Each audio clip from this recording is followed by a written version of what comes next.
طيب السلام عليكم ورحمة الله وبركاته. Waalaikumsalam warahmatullahi wabarakatuh. Bago po tayo magsimula, ya akhwats, paalala lang po, panatilihin po natin na naka-off ang camera at naka-mute ang ating microphone upang hindi ma-distract ang ating muhadir. At kung may katanungan po, hintayin natin na matapos ang ating muhadir sa kanyang muhadara. Tayyib. Bismillahirrahmanirrahim. Alhamdulillahi Rabbil Alamin. Wassalatu wassalamu ala asyrafil anbiya'i wal mursalin. Nabiyina Muhammad wa ala alihi wa sahbihi ajma'in. Amma ba'd. Mga kapatid sa pananampalatayang Islam, tayo ay magpasalamat sa Allah subhanahu wa ta'ala sapagkat binigyan pa niya tayo ng pagkakataon upang tayo ay makaakyat o makapasok sa Da'watun Islamiyah Nurun Nisa Association, Muhadara, muli makasaliksik ng kaalaman sa Islam. Bago po magsisimula si Ustad, tatawagin ko po muna na magbabasa sa atin ng Quran for opening si Sarahan. Palitapad. Assalamualaikum warahmatullahi wabarakatuh. Malinaw pa yung boses ko? Waalaikumsalam warahmatullahi wabarakatuh. Opo, malinaw. A'udzu billahi minasy syaithanir rajim. Bismillahirrahmanirrahim.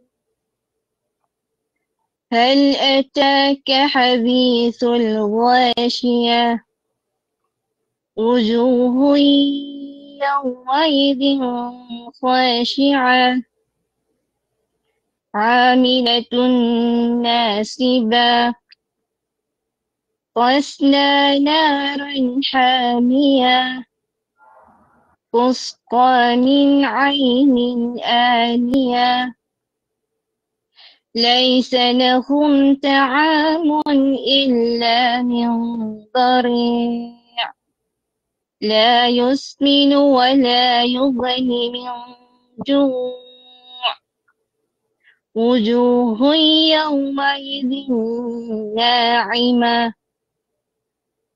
لسحرها راضية في جنة عالية لا تسمع فيها لاغية فيها عين جارية فيها سرر مرفوعة وأكواب موضوعة ونمارق مصفوفة وزرابي مبثوثة أفلا ينظرون إلى الإبل كيف خلقت وإلى السماء كيف رفعت وإلى الجبال كيف نصبت وإلى الأرض كيف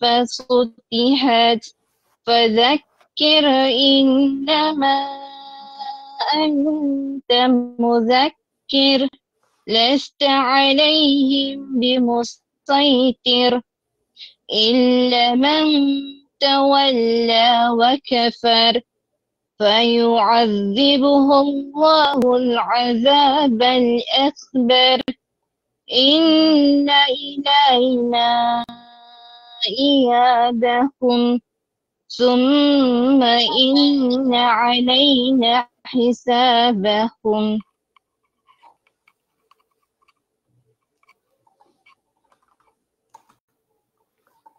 طيب start na tayo po. Masya Allah, tabarakallah. Jazakillahu khairan, Akhti Nur Aisa. Tafadhal Ustad. Bismillahirrahmanirrahim. إن الحمد لله نحمده ونستعينه ونستغفره ونعوذ بالله من شرور أنفسنا ومن سيئات أعمالنا من يهده الله فلا مضل له ومن يضلل فلا هادي له وأشهد أن لا إله إلا الله وحده لا شريك له وأشهد أن محمدا عبده ورسوله وصفيه من خلقه وخليله وبعد. Tunay na ang lahat ng pasasalamat at lahat ng papuri ay para lamang kay Allah. Pinapasalamatan natin siya at sa kanya lamang tayo humihingi ng tulong. Nawa ang kapayapaan at pangangalaga ng ating dakilang lumikha ay mapasa kanyang na si Muhammad sallallahu alaihi wasallam, sa kanyang pamilya at lahat ng sumusunod sa tuwid na gabay hanggang mga minamahal natin sa pananampalataya. Magandang gabi po. Ngayong ngayong ikadalawang araw sa buwan ng Mayo, May 2 ngayon, 2024. At samahan niyo po kami kasama ng mga kapatid natin na bumubuo ng Da'wa Islamiyya Nurun Nisa Association. Inshallah po, dito sa mga darating na araw, I think araw ng Tuesday, araw ng Thursday, meron tayong series ng mga lecture na may kinalaman sa Ashratus Sa'a Al-Kubra. So habang hinihintay natin yung regular class nitong group ng Da'wa Islamiyya Nurun Nisa Association ay naimbitahan tayo po para inshallah tumalakay ng ilan sa mga mahalagang aralin na may kinalaman sa ating pananampalataya. May kinalaman pa rin ito sa ating sa Aqidah, Tauhid, which is tulad ng binanggit ko po, ang atin ay Ashratus Sa'a Al-Kubra o yung mga major signs ng araw ng paghuhukom, malalaking palatandaan ng huling araw. At ang ating mga ulama ay nagbigay o nagtala ng 10 na mga major signs ng Day of Judgment. Ang libro po na ginagamit natin ay isa sa mga libro na I think isinulat ng isa sa mga butihing Sheikh natin, si Sheikh Muhammad Ali Granaderos. Pag-aaralan po, mga palatandaan o tanda ng oras ng pagkagunaw ng mundo. I think yun yung title ng book. So, yung mga minor signs ay natalakay na natin sa ibang mga pag-aaral kasi pansamantala lang to. Kaya ang ating tatalakayin po, inshallah samahan nyo kami tuwing araw ng Tuesday at Thursday, 8:30 ng gabi dito sa Saudi Arabia, major signs ng Day of Judgment o yung mga malalaking palatandaan ng araw ng paghuhukom. So yan ang ating tatalakayin na. Ayuhal akhwa, inshallah. La ilaha illallah. Taib, mga mga malalaking palatandaan ng araw ng paghuhukom. Actually, 10 po ito eh. Wait lang saglit lang po. Standby lang muna saglit.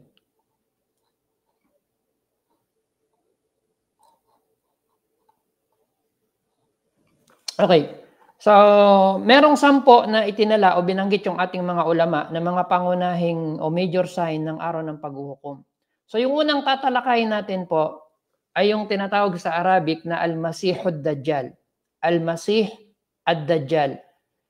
Ito ay kanilang itin-translate sa Tagalog yung bulaang Kristo. So tatalakayin natin dito sino siya, ano yung katauhan niya o yung pagkakalikha sa kanya, yung mga idudulot niya na fitna o mga pagsubok at mga katangian niya, inshallah sa mga susunod na pag-aaral natin. Tape.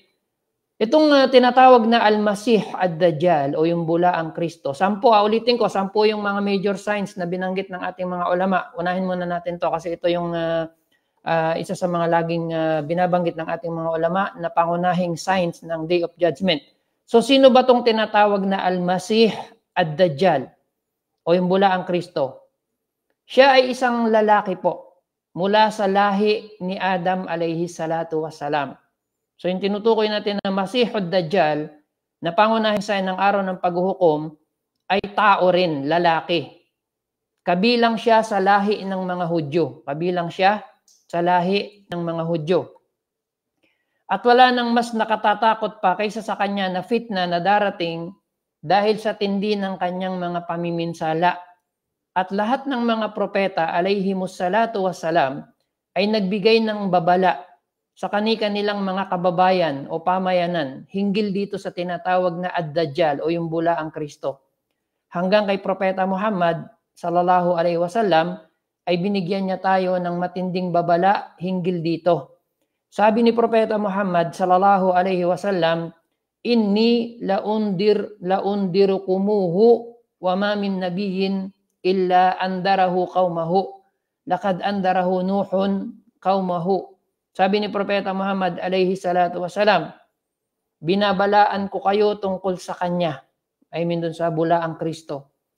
At wala ni isang mang propeta na hindi nagbigay ng babala sa kanyang mga kababayan tungkol sa kanya. At binalaan din ni Nuh, ni Prophet Noah, ang kanyang mga kababayan tungkol sa kanya. Imagine niyo po, time pa ni Prophet Noah alaihi salatu wasalam, nagbibigay na ng babala ang mga propeta tungkol dito sa Masihid Dajjal. Taib, ano ang mga katangian? Si Propeta Muhammad alayhi salatu wasalam, itinuro niya sa atin to para magkaroon tayo ng kaalaman at karunungan kung sakali man na tayo ay datnan nung panahon na to ay alam natin kung paano tayo makikitungo. Taib, andito po yung ilan sa mga katangian na binanggit ng ating mga ulama mula hinango sa mga hadith ni Propeta Muhammad na katangian ng tinutukoy na Masihid Dajjal o yung bulaang Kristo. Okay? Na kinuha sa mga hadith. Sabi rito, kabilang sa mga katangian ng bulaang Kristo o yung Masihid Dajjal, mababang lalaki na may malaking pangangatawan. Mababang lalaki, I mean yung kanyang height, at may malaking pangangatawan. Sakang ang paa sa paglalakad. Ano ba yung mga lahi na sakang? Mga Chinese ba o mga Japanese? Sakang ang paa sa paglalakad. Wait po, naririnig pa ba ako? Clear ba tayo? Pa-clear muna po. Baka mamaya ako nawawala na. Tape. Clear po, Ustad. Binatang kulot at matigas at maraming buhok. So yung buhok daw nito Dajjal ay matigas, kulot, marami, makapal marahil. Mababa siya, yung height niya, pero malaki yung pangangatawan. Sakang kung maglakad. Okay, burado sa pagkabulag, bulag yung kanyang kanang mata. Yung kanang mata nitong Dajjal na to ay bulag. Okay? At yung kaliwa naman niya ay may depekto rin. Okay, parang natuyong ubas na nakaluwa. Parang natuyong ubas, pasas, yung raisin na nakaluwa. Yun yung itsura niya. Mamula-mula yung kaputian, malapad ang noo nitong sinasabi ni Propeta Muhammad na Masihid Dajjal o yung bulaang Kristo. Baog, ibig sabihin hindi magkakaanak.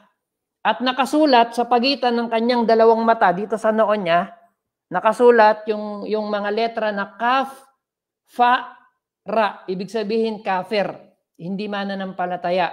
Nakasulat sa pagitan ng kanyang dalawang mata dito sa noo, yung letrang kaf, yung fa at ra. At yun ay mababasa ng lahat ng mga mananampalatayang Muslim. Nakakabasa man sila ng Arabic o hindi. Sa panahon na siya ay lumabas. Taib, ang mga kaganapan sa nalalapit niyang paglitaw. Ano ba yung mga magaganap na binanggit sa mga hadith ni Propeta Muhammad bago pa dumating o sa nalalapit na paglitaw nitong tinatawag na Masihid Dajjal o yung bulaang Kristo? Ayon sa mga authentic na hadith na binanggit ni Propeta Muhammad, bago pa dumating itong Masihid Dajjal, dadami ang mga digmaan sa pagitan ng mga Muslim at ng mga Kristiyano. Magkakaroon daw ng maraming digmaan sa pagitan ng mga Muslim at ng mga Kristiyano. Na ang huli dito ay mananalo ang mga Muslim hanggang sa masakop nila ang Al-Constantiniya o yung Constantinople na tinatawag, which is ito yung Istanbul ngayon, nakabilang sa mga malalaking o sa malaking lungsod sa Turkey, sa bansang Turkey. Yung huling digmaan daw sa pagitan ng mga Muslim at ng mga Kristiyano, mananalo ang mga Muslim hanggang sa masakop nila ang Al-Constantiniya o yung Istanbul ngayon na isang malaking lungsod sa Turkey. Maaaring ang digmaan na naganap at yung patuloy na nagaganap ngayon sa bansang Syria ay simula nito dahil sa panghihimasok dito ng mga malalaking bansa sa daigdig.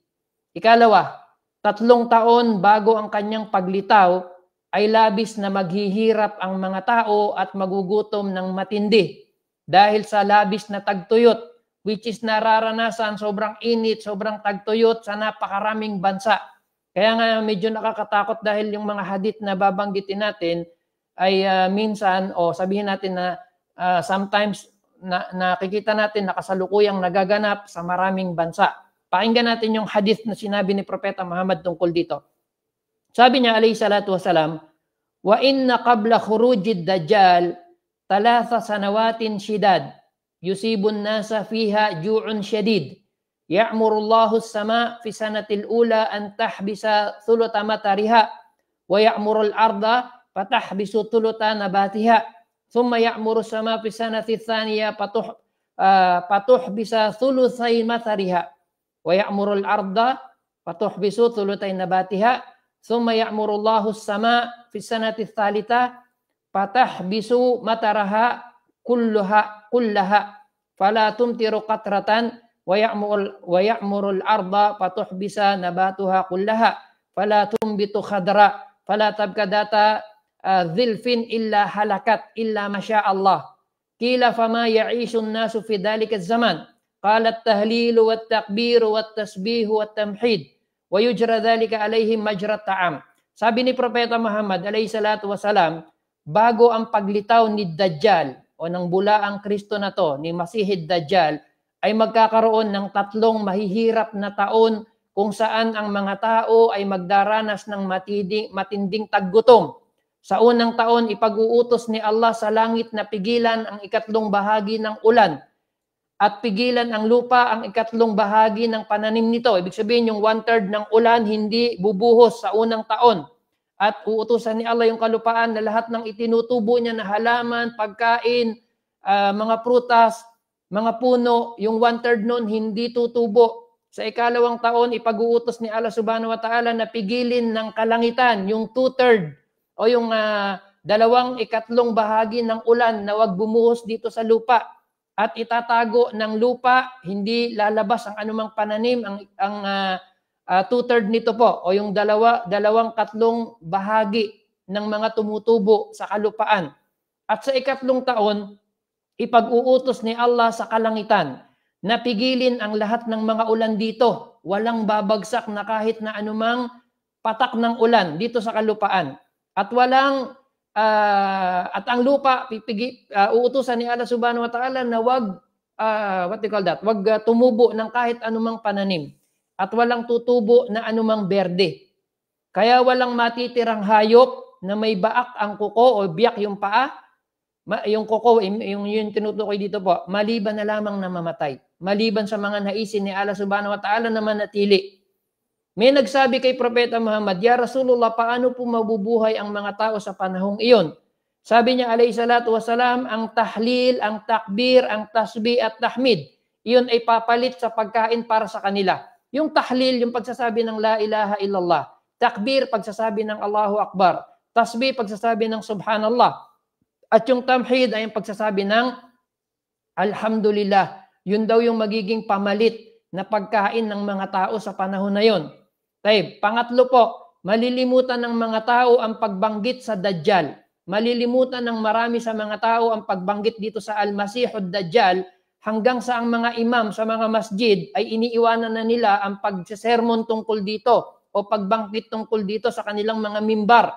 Sabi ni Propeta Muhammad alayhi salatu wasalam, La yakhrujud Dajjal hatta yadhalan nasu an dhikri hatta tatrukal a'immatu dhikrahu alal manabir. Which is, makikita nyo po, kahit saang bansa, kahit dito sa Arab Peninsula, sa Saudi Arabia, napakadalang ng mga imam na nagsisermon during Friday sermon o khutbah na binabanggit ang tungkol kay Dajjal. Sapagkat sinabi yun ni Propeta Muhammad, sabi niya, hindi lilitaw si Dajjal, hindi siya lalabas dito sa kalupaan, yung tinatawag na bula ang Kristo, hanggat hindi malilimutan ng mga tao ang pagbanggit sa kanya. At hanggat hindi iiwanan ng mga imam ang pagbanggit sa kanya sa mga mimbar, sa mga masjid. Isinalaysay ito sa libro ni Imam Ahmad. Tamam? Saang lugar lilitaw o manggagaling o magmumula itong tinatawag na Al-Masihud Dajjal o yung bulaang Kristo? Siya ay lalabas po sa isang lugar na tinatawag na Khurasan, na kabilang ngayon sa mga lungsod ng Iran, ng bansang Iran. Ang bansang Iran sa Persia, okay, meron doong isang bayan o sabihin natin na isang mantika place na ang tawag ay Khurasan. Dito magmumula o lilitaw itong tinatawag na Dajjal sa Iran. Ha? Ang unang sasama sa kanya doon ay 70,000 mga Hudyo ng Asbahan. Meron 70,000 na mga Hudyo sa Iran, sa lugar na ang pangalan ay Asbahan. Sila ang mga kauna-unahang susunod at magiging tagasunod at makakasama nitong tinatawag na Al-Masihud Dajjal o yung bulaang Kristo kapag siya ay lumitaw sa bansang Iran. Okay? Kabilang sa kanilang mga kasuotan ay yung tinatawag sa Arabic na at-tayalisa. Parang talukbong o balabal na katulad ng sinusuot ng mga ulama ng mga Shia Rafida sa panahon ngayon. Nakikita nyo ba yung mga ulama ng mga Shia Rafida sa Iran? Yung mga balabal nila na kulay itim, something na ganun, na nakatalukbong sa kanila o nakabalabal, ganun ang suot ng mga Hudyo mula sa bayan ng o sa let's say lalawigan o bayan ng Asbahan sa Iran. 70,000. Sila yung mga pangunahing magiging tagasunod at sasama dito sa tinatawag na Al-Masihud Dajjal kapag siya ay lumitaw na. Okay? Sa Khurasan, sa lungsod o isa sa mga lungsod ng Iran. Sabi ni Propeta Muhammad alayhi salatu wasalam, yatba'ud Dajjal min Yahudi Asbahan 70,000 alayhim at-tayalisatu. Sabi ni Propeta Muhammad alayhi salatu wasalam sa libro ni Imam Muslim, susunod kay Dajjal ang 70,000, 70,000 mga Yahud, mga Hudyo ng Asbahan o Isfahan sa Iran, na sila'y nangakasuot ng tayalisa o talukbong ng mga tao na naninirahan dati sa Persia. Kasi ang Iraq at ang Iran, yan yung tinatawag na bansang Persia nung unang panahon po. Okay? Ito ay isinalaysay ni Imam Muslim sa kanyang libro. Sa isa pang hadith, sabi ni Propeta Muhammad sallallahu alaihi wasallam, anna ad-Dajjal yakhruju min ardin bil mashriq yuqalu laha Khurasan. Yatba'uhu aqwamun ka'anna wujuhahum al-majjanul mutraqah. Sabi ni Propeta Muhammad sallallahu alaihi wasallam, tunay na ang ad-Dajjal o itong tinatawag natin na bulaang Kristo ay lalabas mula sa isang lupain sa silangan na tinatawag na Khurasan. At siya ay susundan ng mga taong may mukha na katulad ng mga kalasag, ng mga shield. Itong hadith na to isinalaysay ni Ibn Mahjah, ni Imam Ahmad, sahirin ayon kay Sheikh Albani. Itong hadith na to. Gayon pa man, ang paglaganap ng paglitaw niya at pagkaalam nito ay darating siya sa daan sa pagitan ng Iraq at ng Syam. Ibig sabihin, magiging popular, mababalita sa mga tao, malalaman ng mga tao sa buong mundo na siya ay lumitaw na o lumabas na. Okay? Siya daw ay darating sa daan sa pagitan ng Iraq at ng Syam. Iraq at ng Syam. Iraq, yung bansang Iraq. Yung Syam ay ang mga bansa sa Syria, Palestine, Jordan, Lebanon, yan yung mga bansa na tinatawag na Old Syria. Na kung saan doon siya magsisimulang maminsala sa kalupaan. Sabi ni Propeta Muhammad sallallahu alaihi wasallam, innahu kharijun khallatan bayna Sya'mi wal Iraq fa'atha yaminan wa atha shimalan. Sabi niya alayhi salatu wasalam, tunay na siya, tinutukoy dito ay yung Masihud Dajjal o yung bulaang Kristo, ay lilitaw sa daan sa pagitan ng Syria at ng Iraq at magpapakalat at maghahasik ng kasamaan sa kanan at sa kaliwa. Itong hadith na to ay isinalaysay ni Imam Muslim. Taib, ano ang dahilan po? Ano ang dahilan bakit tinawag na Masihid Dajjal? Ano ang dahilan bakit tinawag sa Arabic na Al-Masih ad-Dajjal? Ang ibig sabihin ng ad-Dajjal ay napakasinungaling. Pag sinabing ad-Dajjal ay napakasinungaling. Yun ang ibig sabihin po nun. Samantalang yung Al-Masih Dalawang word yun Al-Masih ad-Dajjal, bula ang Kristo. Ulitin natin, yung word na ad-Dajjal, ang ibig sabihin, napakasinungaling. Yung isang word na Al-Masih, meron dalawang kahulugan na ibinigay yung ating mga ulama. Una, sabi roon, ang pagiging bulag ng kanyang kanang mata. Ibig daw sabihin ng Masih, dun sa katawagan na Al-Masih ad-Dajjal, according sa ating mga ulama, merong dalawang kahulugan. Yung una ay yung pagiging bulag ng kanyang kanang mata. Ikalawa, lahat ng bayan ay mapapasukan at madadaanan niya, mapupuntahan niya sa napakaikling panahon lamang. Ang hindi lang niya mapapasok ay ang Makkah at ang Madina. Dahil dito ay magtatalaga si Allah subhanahu wa ta'ala ng mga anghel sa bawat lagusan o bawat daanan papasok ng Madina at ng Makkah.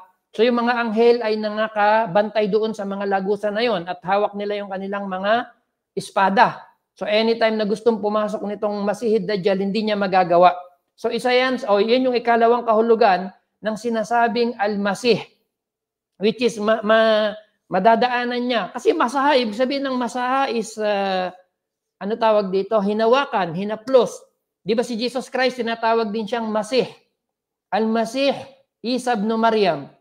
Sapagkat noon si Jesus, alayhi salatu wasalam, nung siya ay nandito pa sa lupa, lahat ng kanyang mahawakan na may sakit ay gumagaling sa kapahintulutan ni Allah. Isa rin yun sa mga kahulugan ng word na Masih.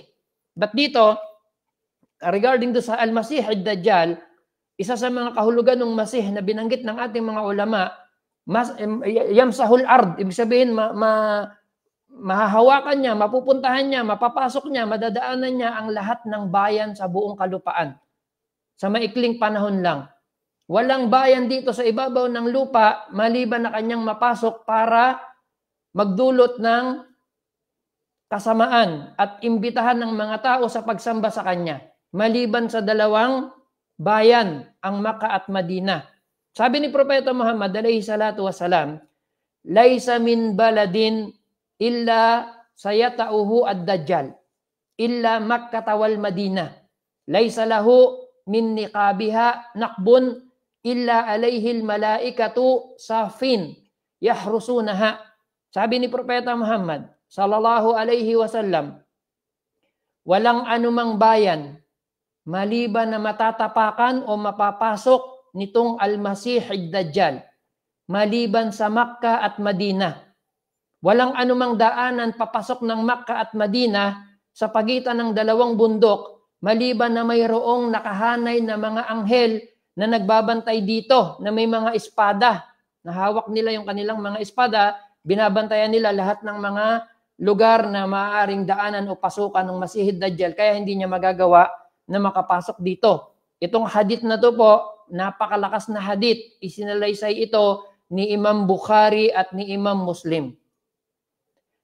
Taib, sa kanyang pagtayo sa labas ng Madina, yung hangganan ng tinatawag natin na Al-Haram o yung vicinity na nasakop ng Madina, mananatili siya doon.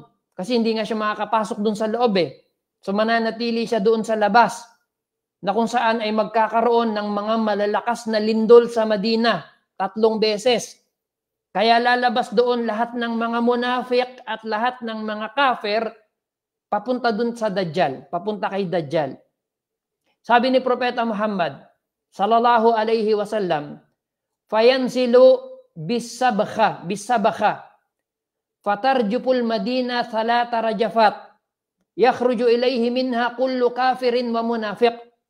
Sa panahon daw na ginagalugad na nitong si Masih ad-Dajjal ang buong kalupaan, tatangkain niya na pumasok sa Makkah at Madina pero hindi siya makakapasok, tulad ng binanggit natin sa hadith, sapagkat may mga anghel na nakabantay sa bawat tarangkahan o bawat daan na papasok sa vicinity na nasasakop ng haram sa Makkah at sa Madina.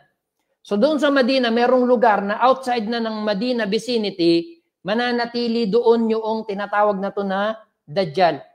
Ano sabi ni Propeta Muhammad? Pupunta doon siya sa lugar, sa labas ng Madina. Magtatayo siya ng bahay na parang tent. At yayanigin o magkakaroon ng malalakas na lindol 3 beses sa Madina.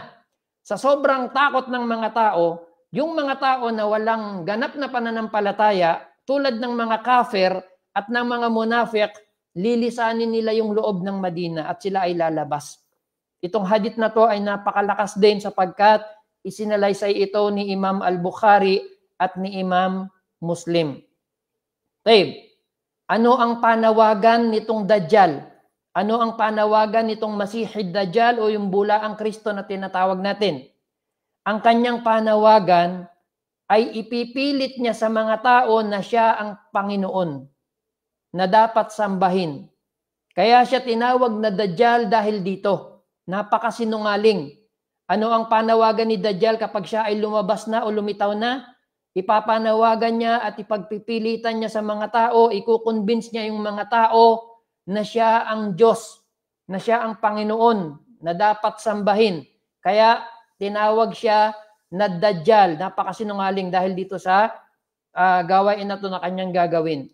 Sabi ni Propeta Muhammad sallallahu alaihi wasallam, ala innahu a'war wa inna rabbakum laysa bi'a'war.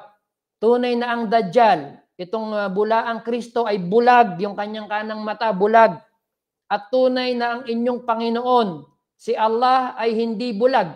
Kaya nga natin pinag-aaralan to, yung mga katangian niya, pisikal, at yung kanyang mga gagawin, para kung halimbawa, wag naman itakda ni Allah na dumating sa panahon natin, alam natin kung papaano natin siya pakikitunguhan.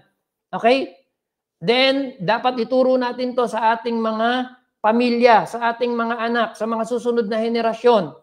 Para alam nila kung sino, kasi matinding pinsala yung idudulot niya.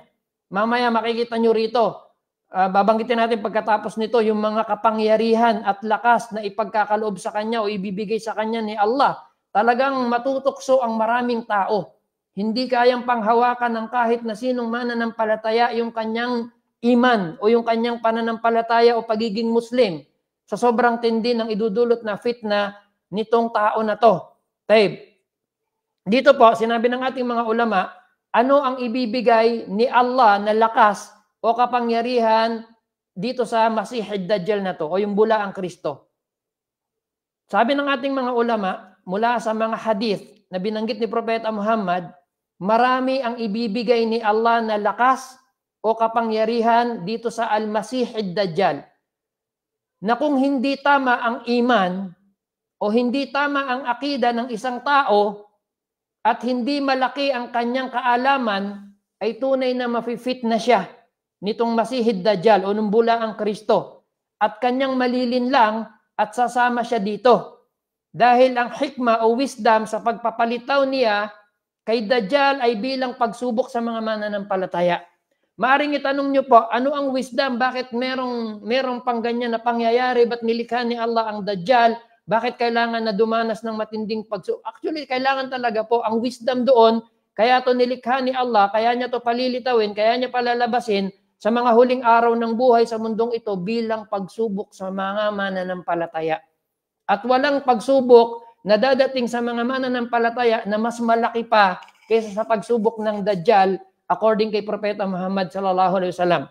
Tunghayan natin, ayuhal ikhwa, mga minamahal na kapatid sa pananampalataya, dito binanggit ng ating mga ulama, hinango nila mula sa mga hadith kung ano yung mga kapangyarihan o fitna na ibinigay ni Allah subhanahu wa ta'ala dito sa Masihid Dajjal.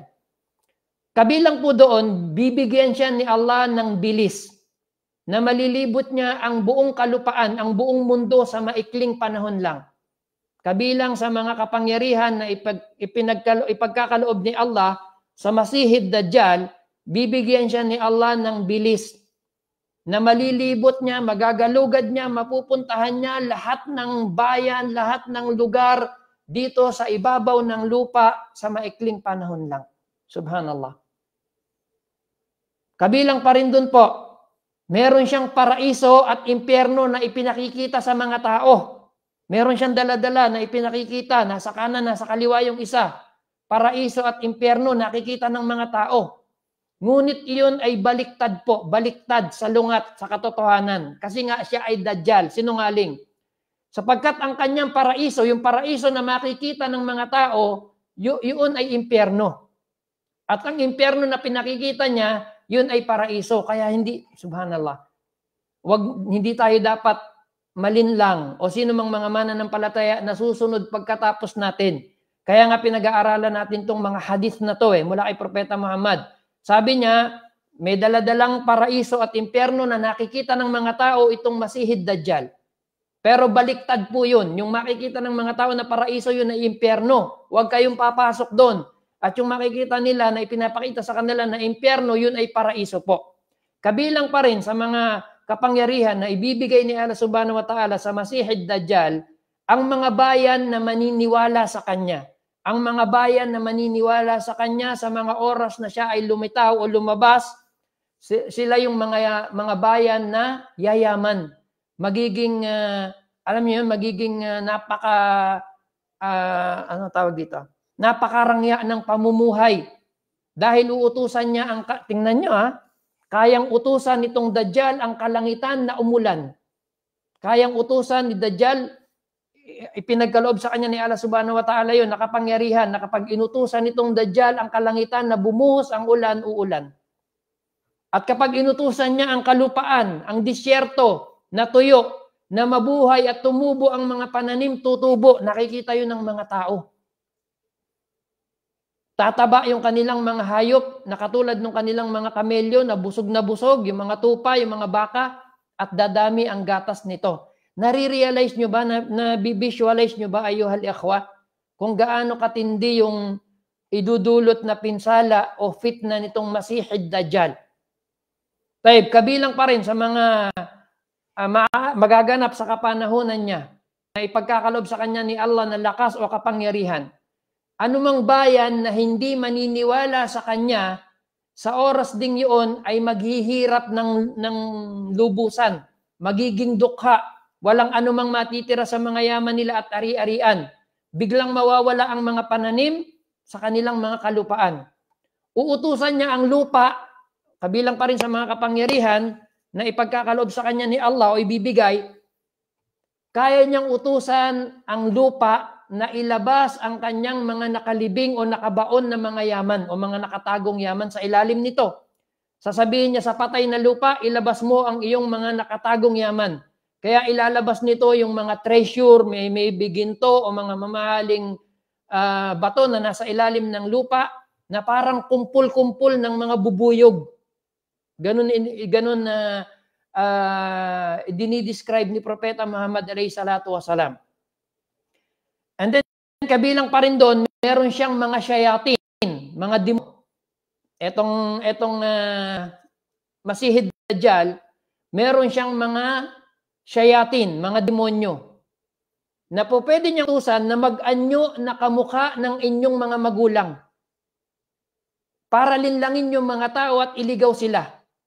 Etong Masihid Dajjal, meron siyang mga shayatin, mga jin, mga engkanto, mga demonyo, na po pwede niyang utusan na kopyahin yung mukha ng inyong mga magulang na namatay na. Namatay na. Okay, mga engkanto, mga jin, mga demonyo, kaya niyang kopyahin or sabihin natin nakuhanin yung mukha ng mga magulang nyo na namatay na.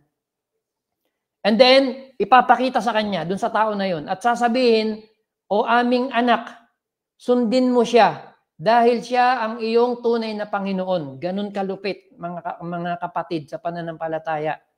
Yung mga ibibigay sa kanya o ipagkakalob sa kanya ni Allah Subhanahu wa Ta'ala na lakas o kapangyarihan. Bubuhayin niya ang tao na kanyang papatayin sa oras ding iyon. Actually, ito may hadith po ito Doon sa Madina, pag nag-stay siya sa labas ng Madina, itong Masihid Dajjal, dahil hindi nga siya makapasok, dahil may mga anghel na nagbabantay sa bawat tarangkahan, merong isang tao na papatayin nitong si Dajjal. Binata, lalaki. Okay? Pero yung bata na to, alam niya, dahil nabasa niya at narinig niya, pinag-aralan niya yung mga binabanggit ni Propeta Muhammad alayhi salatu wasalam na sa hadith tungkol dito sa tao na yun. O dito sa Dajjal na to. Alam niyo anong gagawin ni Dajjal? Sasabihin niya dun sa mga tao para iligaw niya yung mga tao na yon. Kung bang papatayin ko tong tao na to sa harapan ninyo at bubuhayin ko, maniniwala ba kayo na ako ang inyong Panginoon? Sasabihin ng mga tao, opo. Anong gagawin ni Dajjal? Yung binata na yon, hahatiin niya yung katawan sa dalawa. Hahatiin niya yung katawan ng binata na lalaki sa dalawa. Tapos dadaanan niya dun sa gitna, maglalakad siya dun sa gitna nung hating katawan ng lalaki na yon. And then pagkatapos, bubuhayin niya. Bubuhayin niya. Pag nakita yun ng mga tao, sasampalataya sila bilang pagliligaw sa kanila at panlilinglang sa kanila nitong Masihid Dajjal na siya ang Panginoon. Then, after na buhayin niya yung binata na yun, kahit anong pagtatangka niya na patayin ulit, hindi na niya magagawa. Nakita niyo, Shabab? Narinig niyo ba? Ganun katindi yung mga fitna na gagawin nitong Masihid Dajjal. Kabilang pa rin sa mga lakas o kapangyarihan na ipagkakaloob o ibibigay sa kanya ni Allah. Shabab, pakinggan nyo to, lalo na yung mga kapatid na babae. Ang pinakamaraming tagasunuhod ng Masihid Dajjal, nitong bulaang Kristo ay mga kababaihan. Hanggang sa ang ibang mga kalalakihan sa oras na yon, igagapos nila, itatali nila yung kanyang asawa, yung kanyang ina, yung kanyang anak na babae, yung kanyang kapatid na babae, yung kanyang mga tiyahin dahil sa pagkatakot na baka lalabas sila patungo dun kay Dajjal at sasama sa kanya. Totoo po. Sabi ni Propeta Muhammad sallallahu alaihi wasallam sa isang hadith, yanzilud Dajjal fi hadihi sabakha bimarri kana fayakunu akthara man yakhruju ilayhi nisa hatta inna ar-rajula la yarji'u ila hamimihi wa ila ummihi wa ila ibnatihi wa ukhtihi wa ammatihi fayuthiquha ribatan makhafata an takhruja ilayhi. Sabi ni Propeta Muhammad sallallahu alaihi wasallam, kapag lumitaw at lumabas na ang Dajjal, bababa siya, sabi niya, sa Sabkha, sa Marral Kanat, isang lambak ito sa Madina po. May lambak sa Madina na ang pangaran ay Marra Kana. Kanlurang direksyon sa bundok ng Mount Uhud. Okay, sa kanlurang direksyon sa bundok ng Mount Uhud. Okay? Sabi niya, kaya ang pinakamaraming lalabas tungo sa kanya ay mga kababaihan. Yung mga babae, nasa loob sila ng vicinity ng haram, ng Madina. Yung mga kababaihan ay matutokso, lalabas sila po.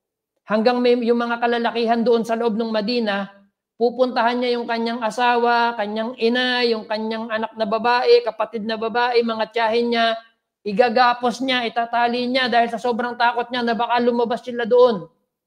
Patungo dun sa kay Dajjal. Kasi sa buong Madina, magkakaroon ng matinding sobrang hirap.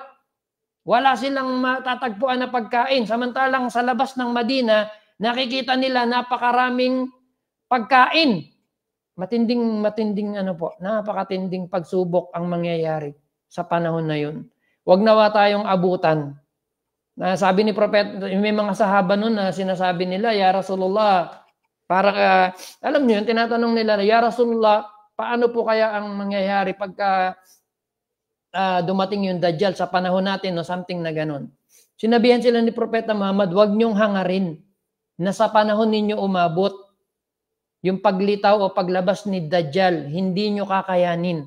Mga sahaba itong kinakausap ni Propeta Muhammad, mga sahaba ang kinakausap ni Propeta Muhammad. How much more tayo na mga tao na kahapon lang nag-Muslim at pabaya pa rin tayo sa napakaraming karapatan ng Islam sa atin. Baka mamaya makita lang natin na utusan yung langit na umulan, talikuran na natin yung Islam. Baka makita lang na natin yung disyerto, utusan niya na magkaroon at lumitaw ang napakaraming puno, halaman at mga bungang kahoy, iwanan na natin yung Islam. Subhanallah. Taib. Ano po ang dahilan ng kanyang paglitaw? Ano ang dahilan ng paglitaw nitong Dajjal? Ang nabanggit sa hadith ay mayroong mangyayari na kanyang ikagagalit. Okay? Nabanggit sa hadith ang dahilan ng paglitaw nitong Dajjal na kanyang ikagagalit. Sabi ni Propeta Muhammad, innama yakhruju min ghadbatin yagdabaha. Sabi niya alayhi salatu wasalam, siya ay lilitaw o lalabas itong Masihid Dajjal sa galit na kanyang ikagagalit. Kung ano man yung kadahilanan, hindi binanggit dito sa hadith Pero magagalit daw ng matinding pagkagalit itong Masihid Dajjal na magiging dahilan ng kanyang paglitaw. Siya ba ay nag-i-exist na? Yes, nag-i-exist na po siya. Siya ay umiiral. Kung nasaan, hindi natin alam. Mamaya babanggitin natin kung maabutan natin dahil merong isa sa mga sahaba na nagpapatunay na nakita nila itong nilikha na to bago pa siya mag-Muslim. Taib, paano maliligtas ang mga mananampalataya sa fitna ni Masihid Dajjal? Ayuhal ikhwa, kung itatanong nyo po kung paano maliligtas o makakaligtas ang mga mananampalataya na katulad natin sa pagsubok na dulot nitong bulaang Kristo o yung Masihid Dajjal. Una, kapag siya'y dumating sa lugar na nandoon ka, layuan mo siya at ikaw ay tumakbo. Kung wala ka doon ay wag mo na siyang puntahan. Wag mong pagkatiwalaan ang lakas ng iyong iman o pananampalataya. Hindi yan uubra. Maniwala kayo po ayuhal ikhwa. Kapag halimbawa, wag naman itakda ni Allah na sa panahon natin dumating. Pero kung mangyayari man, kapag ka dumating, itong tinatawag o lumitaw na yung Masihid Dajjal, okay, dun sa lugar kung saan nandoon kayo, umalis kayo po. Umalis kayo dun sa lugar na yun. Lisanin nyo yung lugar na yun. Kung wala naman kayo doon, huwag nyo nang puntahan. Maniwala kayo po, hindi kakayanin ng inyong iman yung mga pagsubok na idudulot niya sa atin. Tingnan nyo wala pa yung Masihid Dajjal. Maraming mga nag-Muslim dito po sa Middle East, sa Saudi Arabia. Napakatutuwid na Muslim, hindi iniiwanan yung sala, hindi iniiwanan yung hijab. Laging umaattend sa mga pag-aaral habang nandito sa Saudi Arabia. Pag uwi ng Pilipinas, siya lang yung mag-isang Muslim, wala pang Masihid Dajjal. Wala nang naririnig na adan, walang nag-uutos sa kanya na, akhi, ya ukhti, magsala ka na. Tapos mawawalan ng trabaho, magugutom. O anong nangyayari? Marami sa mga kapatid natin bumabalik sa pagiging Kristiyano. Iniiwanan yung Islam para ipalit dun sa kanilang ikabubuhay. Maraming ganun.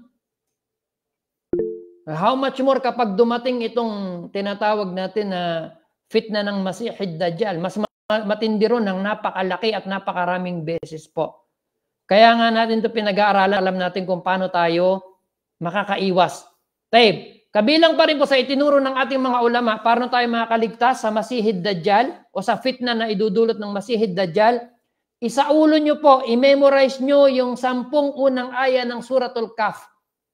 Sabi ni Propeta Muhammad, sino man ang makapagsaulo ng unang 10 aya ng Suratul Kahf, ito ay magiging proteksyon niya sa fitna na idudulot nitong Masihid Dajjal. Ikatlo po, pagbabasa. Yung una, pagsasaulo ng 10 unang aya o talata ng Suratul Kahf. Ikatlo, pagbabasa ng kumpleto, yung buong Suratul Kahf, na sunna na basahin tuwing araw ng Biyernes. Ngayon, gabi ng Biyernes ngayon, basahin nyo po. Huwag nyo kakalimutan na basahin yung Suratul Kahf palagi. Kung kaya nyo i-memorize yung first 10 aya ng Suratul Kahf, yan ay proteksyon na sinabi ni Propeta Muhammad sa fitna na idudulot ng Masihid Dajjal. Ikaapat, yung kaalaman natin, yung knowledge, yung ilm, sa katangian na nabanggit, pinag-aaral natin kanina, yung itsura niya, yung katangian niya, yung fitna na idudulot niya. At alam mo rin dapat yung mga sifat o katangian ng Panginoon mo, si Allah, upang hindi ka malito. Dapat kilala mo si Allah, yung mga katangian niya. Okay, para hindi tayo malito sa panahon na dumating yung matinding fitna na to. At palagiin nyo po na bigkasin yung dua sa bawat sala na itinuro ni Propeta Muhammad na sunna na banggitin, okay, pagkatapos ng at-tahiyatul akhir. Di ba meron tinatawag na dalawang tasyahud kapag tayo ay nagsasala? Sa huling tasyahud, at-tahiyatu lillahi wa salawatu wa salamu wa salatu ala, yung hadith na yon po.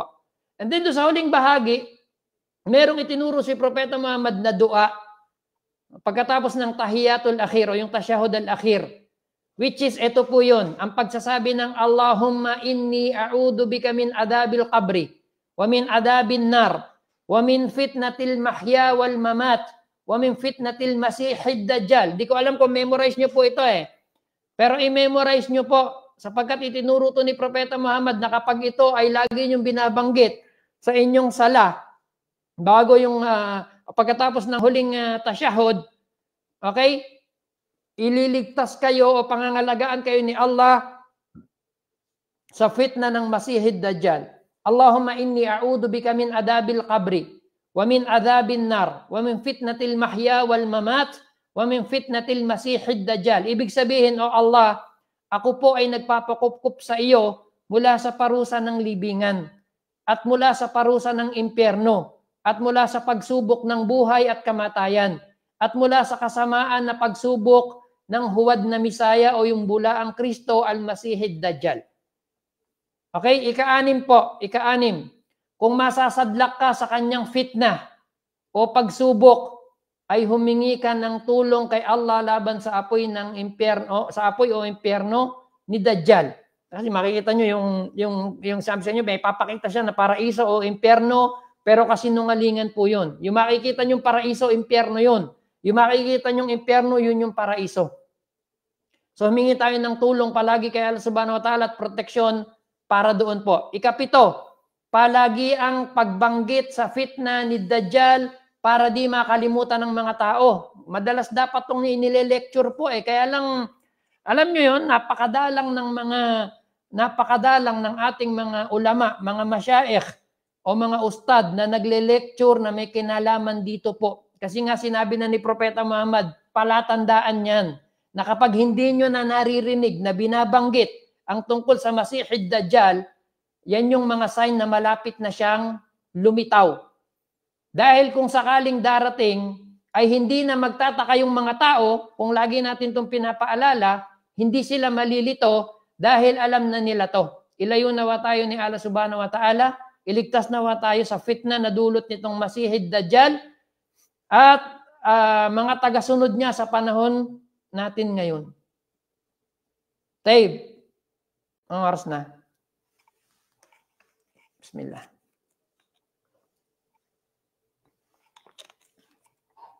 Pa-clear mo na po. Dinig pa rin ba tayo?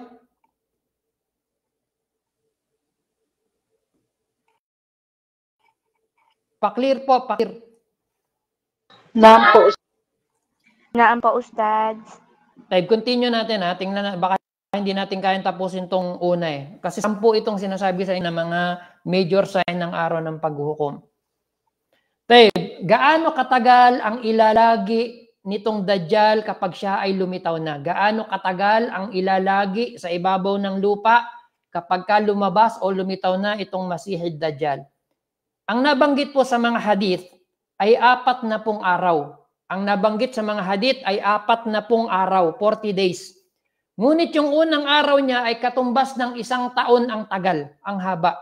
40 days lang mananatili itong Masihid Dajjal sa ibabaw ng lupa. Pero yung unang araw niya ay katulad ng kasing tagal ng 1 buong taon. Yung ikalawang araw ay katulad ng kasing haba ng 1 buong buwan. Yung ikatlong araw ay katulad ng kasing haba ng 1 buong linggo. At yung mga natitirang araw ay katulad ng mga normal na araw. Ayon kay Nawas bin Sam'an, radiyallahu anhu, sa isang hadith, kulna ya Rasulullah, wama labthuhu fil ard. Itong isa sa mga sahaba, ang pangalan ay si Nawas bin Sam'an, radiyallahu anhu, tinanong niya si Propeta Muhammad. Sabi namin, ya Rasulullah, gaano po katagal mananatili itong Masihid Dajjal dito sa lupa? Sabi ni Propeta Muhammad alayhi salatu wasalam, 40 yawman. 40 yawman. Yawmun kasana, wa yawmun kasyahr, wa yawmun kajum'ah, wa sairu ayyamihi ka ayyamikum. Sabi ni Propeta Muhammad alayhi salatu wasalam sa isang hadith, 40 araw mananatili, gagalugarin at lilibutin nitong Dajjal ang buong kalupaan sa loob ng 40 araw. Ngunit ang unang araw niya ay tulad ng 1 buong taon. At ang ikalawang araw ay tulad ng 1 buwan. At ang ikatlong araw ay tulad ng 1 linggo. At ang mga natitirang araw niya ay tulad ng mga normal na araw ninyo. Kulna ya Rasulullah, fadhalika al-yawm alladhi kasana, atakfina fihi salatu yawmin? Nagtaka yung mga sahaba, naguguluhan sila, hindi nila maunawaan. Kasi yung 40 days daw na mananatili si Dajjal para libutin, galugarin at maghasik ng kanyang kasamaan dito sa ibabaw ng lupa. At yung unang araw, aabuti, yung haba nun ay katulad ng buong 1 taon. Sabi ng mga sahaba, ya Rasulullah, sabi niya, yung araw po na katulad ng isang taon, sapat na po ba sa amin noon na magsala ng isang araw? Hindi kasi nila ma-imagine na yung isang araw, ang haba ay katulad ng isang buong taon. Paano nga naman nila gagawin yung sala? Kung sakali na yun ay umabot, paano nila isasagawa yung kanilang sala? Sabi ni Propeta Muhammad, la uqduru lahu qudra. Sabi niya, hindi sapat. Hindi sapat, sabi niya. Dapat ninyong i-calculate o tansyahin ninyo yung lawak o tagal niya. Isinalaysay ito ni Imam Muslim. Ibig sabihin po, bawat 24 na oras na isang araw, isasala doon ang lahat ng 5 sala sa buong maghapon kahit merong araw. Naintindihan niyo po ba? Yung unang araw daw na ilalagi ni Al-Masih Dajjal dito sa ibabaw ng lupa ay katulad ng haba ng isang buong panahon. So bibilang kayo ng 24 hours, isasala nyo doon yung 5 sala. Sabihin yung Fajr, yung sa oras ng Fajr, yung Duhur, tatansyahin nyo lang gaano kahaba, gaano yung, kasi yung araw hindi lumilipas. Nakasikat lang yung araw. Okay? Hindi lumulubog. Dahil nga, yung isang araw ay katumbas ng isang taon. So bibilang kayo ng 24 hours para isagawaan ninyo yung 5 oras na sala. Napakahirap, ano? Subhanallah. Napakahirap nung yung mangyayari sa lugar na yun po. Wait lang. Tingnan ko kung mahaba pa ba'y natitira. Kaya ba nating tapusin? Okay. Tapusin na natin tong unang bahagi. Yung pangalawang sign ay ang pagbaba ni Jesus alayhi salatu wasalam dito sa lupa. Ang muling yung pagbaba ni Jesus alayhi salatu wasalam, si Jesus na anak Maria mula sa ikalawang kalangitan, yun yung ikalawang tatalakayin natin. Samahan niyo po kami, I think sa Tuesday natin to tatalakayin. But tapusin muna natin tong unang bahagi. Actually, hindi natin mababanggit lahat dito. Maraming mga hadith na binanggit sa bawat sign na inilatag ng ating mga ulama. But yung mga pinaka-importante, pati na yung mga pinaka-authentic na hadith, yun lang yung ating binabanggit. At ulitin ko po, maraming salamat sa ating butihing Sheikh, si Sheikh Muhammad Ali Granaderos, na siyang nagsulat nitong libro na to po. Na meron na sa Tagalog, napakagaling. Itala nawa ni Allah subhanahu wa ta'ala kay Sheikh Muhammad Ali Granaderos lahat ng mga makakakuha ng kabutihan at matututo ng kabutihan dito sa libro na kanyang isinulat. May mga hula po, ilang mga tao ang nagbigay ng hula kung sino yung tinatawag na Dajjal. So babanggitin lang natin dito and then ipapaliwanag natin kung totoo ba o hindi, o tama ba o hindi, tatanggapin ba natin o hindi. Una, merong bagong historian, may mga bagong mananaliksik historian. Ang pangalan niya si Muhammad Isa Dawood, na sumulat ng isang aklat. Sabi niya, ang Dajjal daw ay nagkaisang lahi ng tao at lahi ng demonyo. Pambira.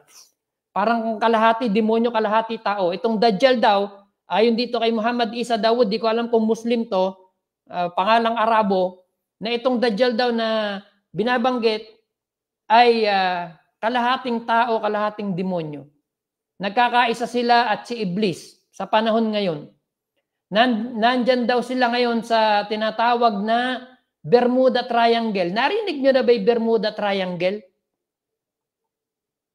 Naririnig nyo yun, di ba? May mga ganitong pananaw kasi po Yung Muthallat Bermuda. Na doon daw manggagaling si Dajjal kapag siya ay lilitaw. Meron daw silang lumang bahay dyan at si Iblis, si Satanas, na kung sino daw ang makakita sa kanila ay hindi na makakauwi. Di ba maraming mga sinasabing anumang mga barko na nadaan dito sa Bermuda Triangle o eroplano ay nahuhulog, lumulubog, hindi na nakikita. Kasi nga, sabi nila, yun daw ang lugar kung saan nananatili ngayon itong tinatawag na Masihid Dajjal o yung bulaang Kristo. Okay? Pangalawa, meron ding isa sa mga manunulat na nagsasabing si Dajjal daw ay yung Samiri na binanggit sa Quran na siyang gumawa ng gintong baka na ribulto para sa mga tagasunod ni Propeta Moises. Di ba sa suratu Taha, binanggit doon na merong isang tao ang pangalan Samiri. Nang umalis si Prophet Moises para makipagtipan sa kanyang Panginoon, iniwanan niya yung kanyang kapatid na si Harun at kumbaga siya yung pinangasiwa niya ng mga laga o mamuno sa Bani Israel. Merong isang tao doon, ang pangalan si Samiri, siya yung nag-udyok sa mga tao na ipunin yung kanilang mga, bismillah, yung mga gintong alahas na tunawin at gumawa ng isang baka, guya na baka. At inutusan niya na ito ay sambahin. So may mga tao na nagsasabing yung Dajjal na tinutukoy ni Propeta Muhammad, siya rin yung Samiri na gumawa ng gintong baka na ribulto para sa mga tagasunod ni Prophet Moises. At pinasamba nitong si Samiri sa kanila. Ngunit ang dalawang ito po ay yung dalawa, yung unang binanggit natin, nagsasabing nasa Bermuda Triangle, doon manggagaling, pati na itong nagsasabi na siya ay si Samiri, walang matibay na batayan po ito. Hindi po ito totoo. Bagkos ito ay panghula-hula lang, gawa-gawa, haka-haka ng mga tao po. Pangatlo, may mga nagsasabi na ang Dajjal o yung tinatawag na Masihid Dajjal ay si Ibn Sayyad. Ito po ay pananaw ng ilan sa mga sahaba. Nung kapanahonan nila Propeta Muhammad, merong tao na nabubuhay ang pangalan si Ibn Sayyad. At ayon sa pananaw ng ilan sa mga sahaba at ilan sa mga ulama hanggang sa panahon natin ngayon, na si Ibn Sayyad daw ay siya yung tinutukoy na Masihid Dajjal. Dahil magmula ng kanyang kabataan ay meron siyang mga nakapagtatakang mga bagay na nagagawa. Hanggang kahit nga si Propeta Muhammad sallallahu alaihi wasallam ay sinubukan siya at tinanong siya ng mga ilang katanungan. Ngunit sa panahon na yon ay hindi tinukoy ni Propeta Muhammad sallallahu alaihi wasallam kung siya nga ba ang totoong Al-Masihid Dajjal o hindi. Kaya yan ang dahilan ng pagkakaiba ng pananaw ng ating mga ulama sa pagkatao nitong Ibn Sayyad. Ikaapat po, ang nagpatunay kay Al-Masihid Dajjal, ito yung kwento na sinasabi sa inyo na siya ay nag-i-exist o umiiral. Merong nagpatunay mula sa mga sahaba na ang Masihid Dajjal o yung bulaang Kristo ay umiiral na. At ito ay isa sa mga sahaba. Ang pangalan niya ay si Tamim ad-Dari. Nung hindi pa Muslim itong sahaba na to, na si Tamim ad-Dari, sila ay naglalayag sa karagatan. Sumakay sila sa isang barko at tumama sa kanila ang malalaking alon. Hanggang sa ipadpad sila, yung kanilang barkong sinasakyan, tinangay sila ng malalaking alon sa isang isla na hindi nila alam, never pa nilang napuntahan yung isla na yon. Meron silang nakatagpo doon, sa may dalampasigan, may nakatagpo itong sila Tamim at Dari, yung mga kasama niya sa barko, na isang uri ng hayop na napakakapal ng balahibo na hindi mo matutukoy kung nasan yung ulo, kung nasan yung puwitan, dahil sa sobrang dami o kapal ng balahibo. At hindi lang yun po, nagsasalita yung hayop. Nagsasalita yung hayop sa sobrang pagtataka nila. Inimbitahan sila nung hayop at may sinabi sa kanila na nagpakilala sa kanila o nagsalita yung hayop at inimbitahan sila na samahan siya. Sabi niya, sumama kayo sa akin o sumunod kayo sa akin hinggil sa isang lalaki na nasa loob ng isang monasteryo. So natakot sila Tamim at Dari, yung mga kasamahan niya, kasi baka demonyo yun, baka syaitan yun. Okay? Tingnan niyo yung ito yung hadith. Sabi ron sa hadith, ayyuhal kaun, intaliku ila hadar rajul fiddir, fa innahu ila khabarikum bil ashwaq. Sabi nung hayop na yon, na natagpuan nila sa dalampasigan, nung sahaba na si Tamim ad-Dari at yung kanyang mga kasama nung hindi pa siya Muslim. Sabi niya, o mga tao, puntahan ninyo ang lalaki na nasa monasteryo. Monasteryo parang simbahan.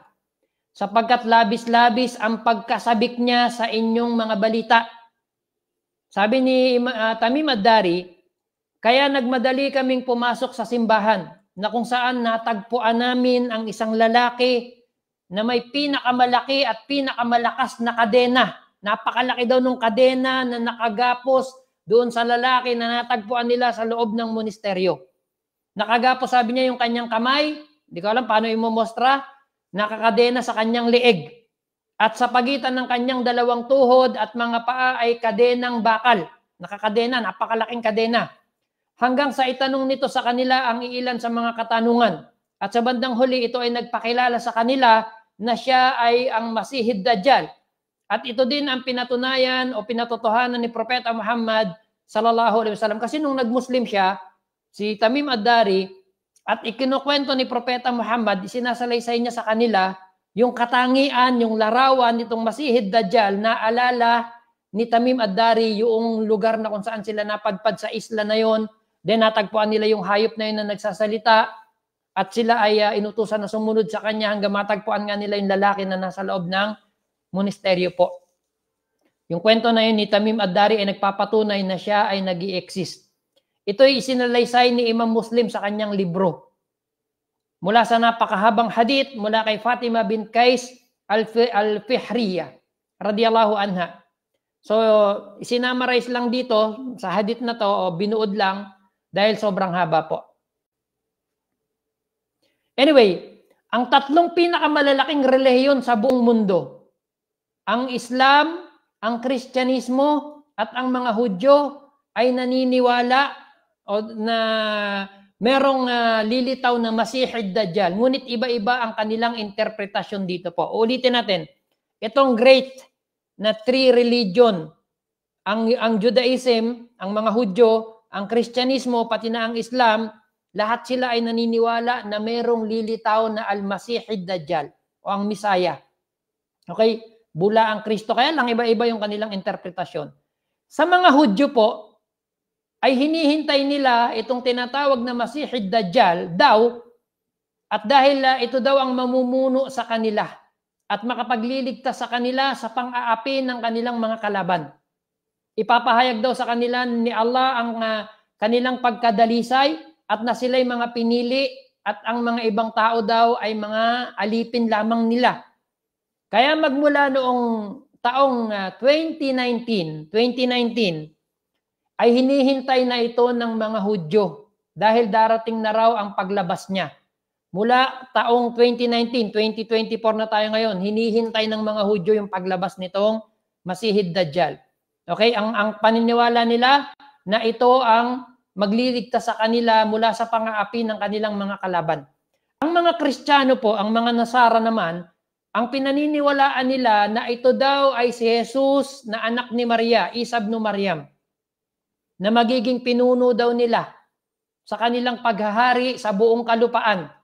At hinihintay din nila ito dahil ang tanda ng kanyang paglitaw ay nabanggit din sa kanilang mga libro, sa Biblia, na halos lahat ng nangyayari sa panahon natin ngayon. At tayong mga Muslim, pangatlo po, tayong mga Muslim, ay magkakatulad tayong naniniwala at naghihintay sa pinakamalaking fitna na darating at daan sa buong sangkatauhan. Akbaru fitnatin tamurru alal basyariya, pinakamalaking fitna na darating sa buhay ng mga tao. Okay, o sa daigdig na to.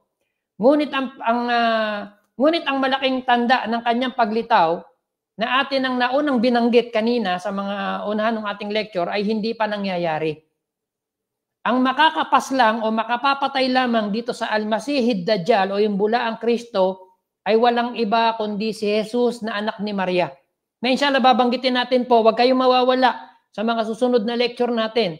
Isa sa mga dahilan bakit si Jesus yung kailangan bumaba sa araw ng paghuhukom o muling bumaba dito sa lupa sapagkat siya lang ang itinakda ni Allah na maaaring makapatay o makapaslang dito sa bulaang Kristo. So inshallah po sa susunod na pagle-lecture natin ay yun yung ating tatalakayin, huwag po kayong mawawala. Dalangin natin kay Allah subhanahu wa ta'ala na iligtas tayo sa fitna nitong Masihid Dajjal at sa mga kasamaan ng kanyang mga tagasunod sa panahong ito at sa mga darating na panahon. Pangalagaan nawa tayo palagi ni Allah subhanahu wa ta'ala at lagi tayong pagkalooban ng karunungan ng ating pakikinabangan lang dito sa mundong ito maging sa kabilang buhay. Akhawat, I think hanggang dito na latandaan sa mga malalaking palatandaan o major sign ng araw ng paghuhukom, yung tinalakay natin ngayon. Kung meron pa po kayong gustong idagdag doon, baka may mga hadith na napakinggan ninyo o narinig ninyo na hindi natin nabanggit, o iba pang mga katuruan na galing sa Quran o sa Sunnah, o meron kayong gustong itanong, I think meron pa tayong time kahit kaunti. Wallahu ta'ala a'lam wa sallallahu ala nabina Muhammad. Assalamualaikum warahmatullahi wabarakatuh. Waalaikumsalam warahmatullahi wabarakatuh. Masya Allah, alhamdulillah, barakallahu fiqh, wa jazakallahu khairan ya Ustad. Sa napakagandang topiko na iyong tinalakay sa oras na ito, patungkol sa ang mga malaking tanda ng araw ng paghuhukom.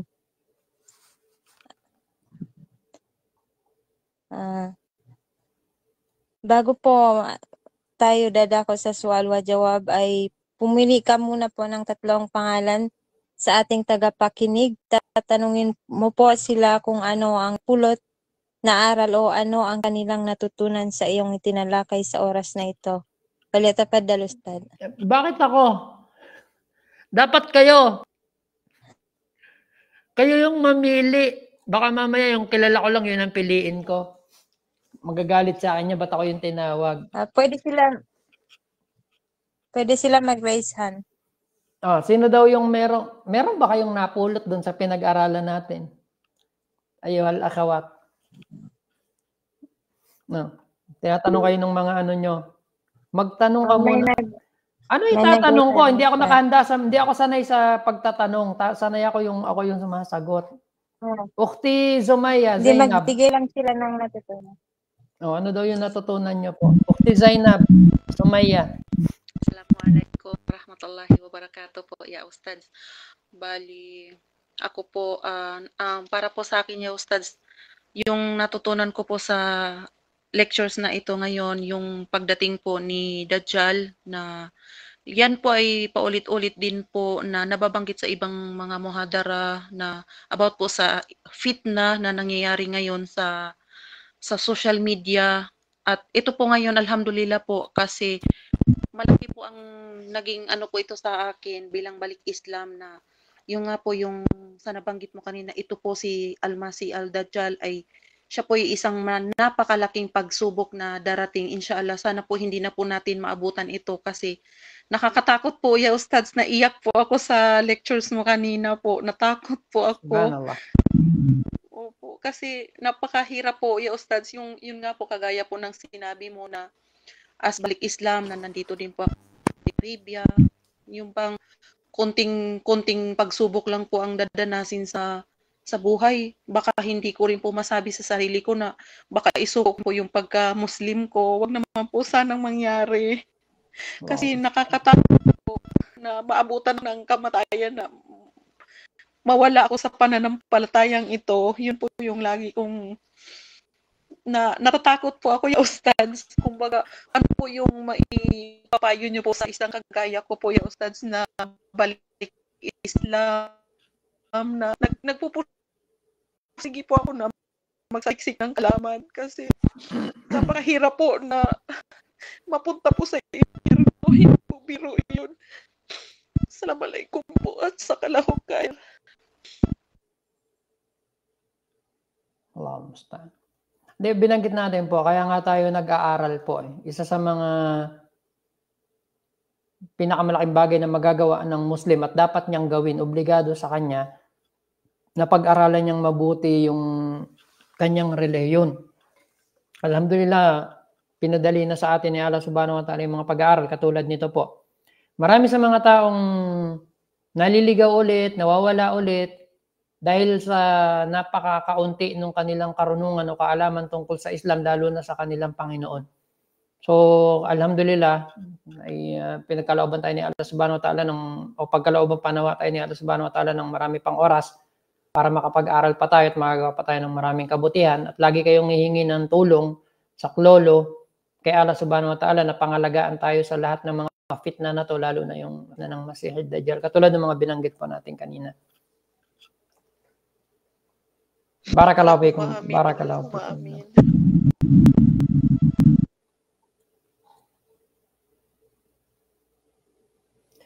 May nagtatanong dun sa comment Wala section na. sa live, saan daw mabibili yung libro na yan? Sino to? Riri Tanin Bay. Actually, meron pong meron na siyang hindi ko alam kung meron sa Google Play. Hanapin nyo lang po, i-type nyo lang, baka meron na yan. Mga tanda ng oras ng pagkagunaw ng mundo ni Sheikh Muhammad Ali Granaderos po. Meron kaming kopya rito, PDF. I think marami nang nag-share niyan sa social media eh. Pero ito po, actually, tingnan nyo. Itong bagay na pinag-aaralan natin, hindi ko ito makalimutan po. Nung ako ay nag-embrace ng Islam, nung ako ay nag-Muslim, way back 1994, okay, almost 30 years ago po. Imagine niyo almost 30 years ago ko pa ito narinig. Nag-embrace ako ng Islam noong 1994. Nag-aaral ako sa PUP Manila. Then, from Santa Mesa, pagka wala kaming klase, takbo ko ng Quiapo kasi doon ako nagsasala sa Golden Mosque. So after ng sala, merong, naalala ko po, merong Palestinian, di ko alam kung Palestinian, pero Arab siya, na after ng sala, nagle-lecture siya in English. At ito yung tinatalakay niya. Kaya hindi ko yun makalimutan eh, itong mga topic na to na may kinalaman sa 10 major sign ng araw ng paghukom. Imagine nyo, 30 years ago ko pa unang narinig itong mga lecture na to. But until now, pinag-aaralan pa rin natin. So kaya kailangan na ganun talaga yung pag-aaral sa Islam. Lagi lang dapat nating inuulit-ulit po. Tay, ano pa? Meron pa kayong sasabihin or itatanong bago tayo magpaalam po?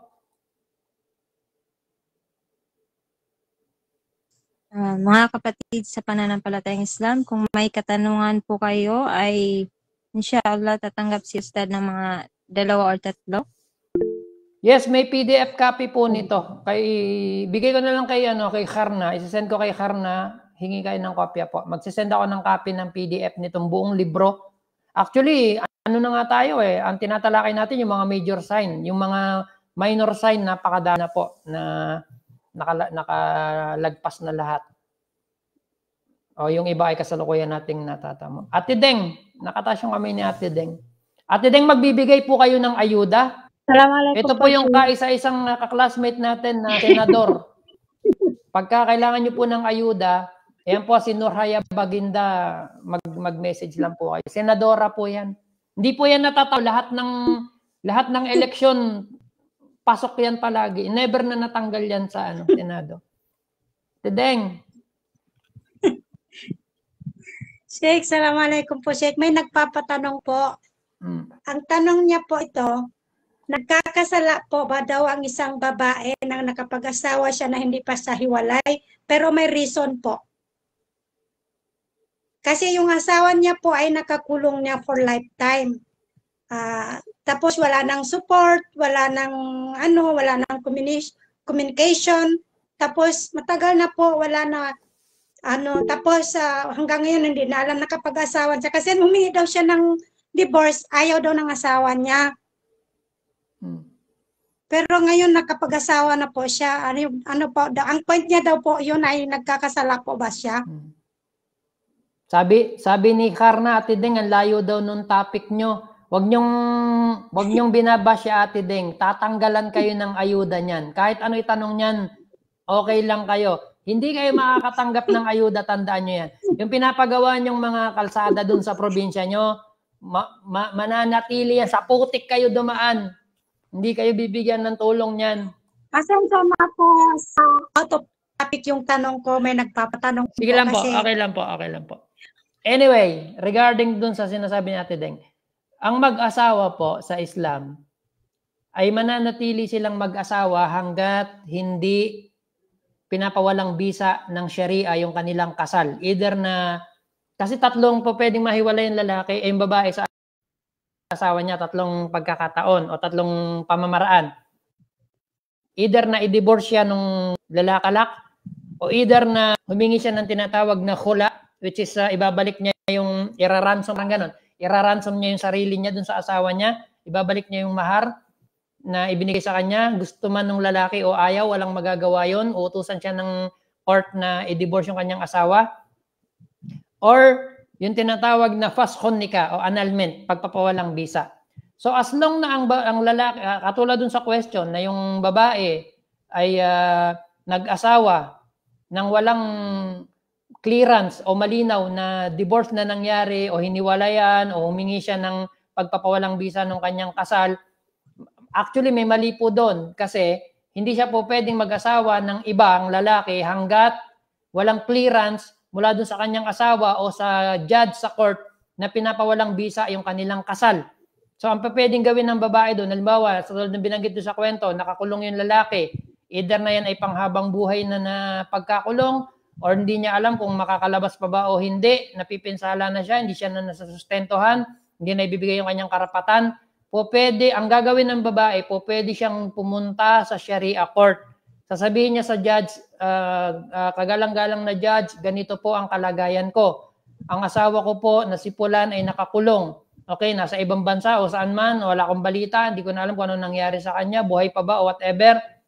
Okay, ngayon, ang judge ay maghihingi ng pruweba o katibayan dun sa kiniklaim ng babae na yung kanyang asawa ay nakakulong at napipinsala na siya dahil hindi na siya nasusustentuhan, hindi na maibigay yung kanyang karapatan.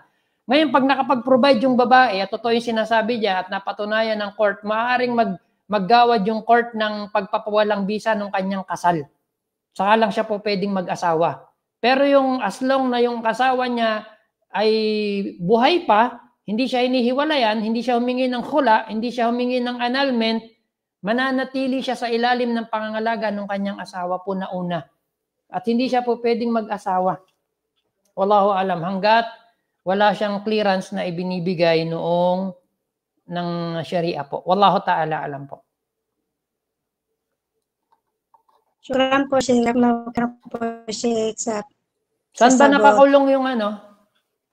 Baka nakasama nung Dajjal. Sa Pinas po, Sheikh. Sa Pinas? Sa Pinas po, Sheikh. Sa Pinas po. Kala ko saan nakakulong yan eh. Sa Taib. Pinas po. Okay, malapit na tayo magtapos. May itatanong pa kayo bago tayo paalam? Barakallahu fiik. Jazakallahu khairan, syukran din. Sabi ni Naira Gaus, isang maitatanong ko po dahil nabanggit nyo po na si Dajjal ay isang napakasinungaling na nilalang. Magagamit po ba sa pagdadakwa ang pangalan niya sa mga taong sanay magsinungaling, lalo na pag matigas ang puso niya, lahat ng sasabihin sa kanya ay lagi niya sinasalungat hanggang sa nasasabi niya na huwag ka na masyadong mag-aral dahil hindi naman sigurado ka makapasok sa paraiso. Anong gusto niyo pong point na sabihin dito, Ukhti Naira Gaos? Ukhti Naira, nandiyan ba kayo? Gamitin niyo po yung mic niyo, hindi po namin masyadong maintindihan yung tanong, binasa ko lang. Naira, andyan ba si Naira? Andyan siya, nandyan siya. Ano po yung tinutukoy niyo rito exactly po? May kaaway kayo, sinungaling, gusto niyo sabihin ng ikaw ay masihid Dajjal, ganyan?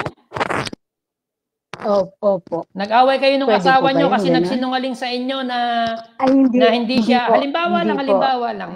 Yung asawa niyo nag-asawa tapos okay ng pangalawa hindi binanggit sa inyo. Tinatanong niyo kung nag-asawa ka ba, nagsisinungaling? Pwede ko po ba tawagin na Dajjal yung asawa ko?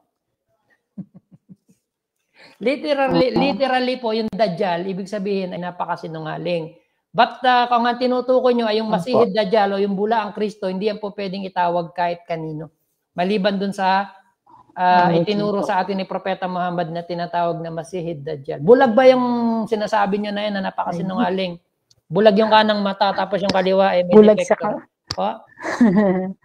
Hindi naman po. Bulag po sa katotohanan. Bulag sa katotohanan.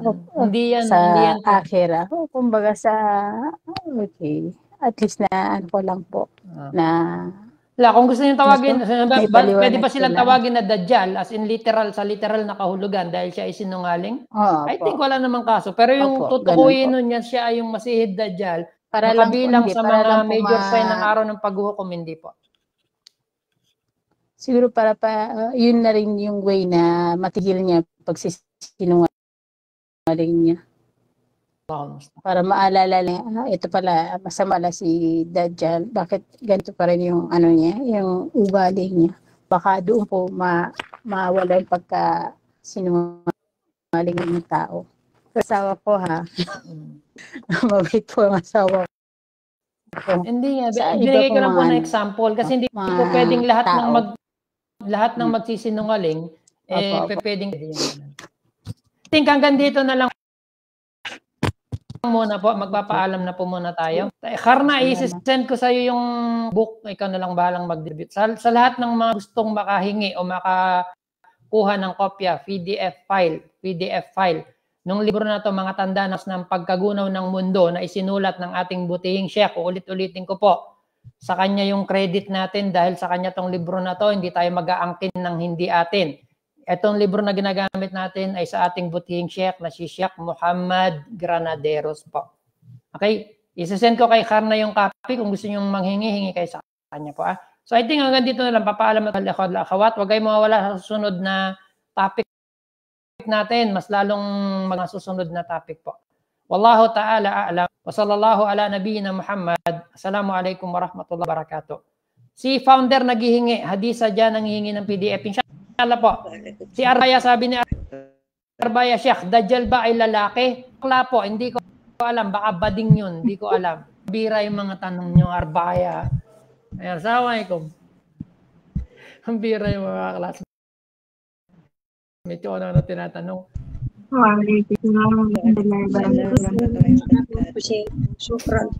Salam ko na.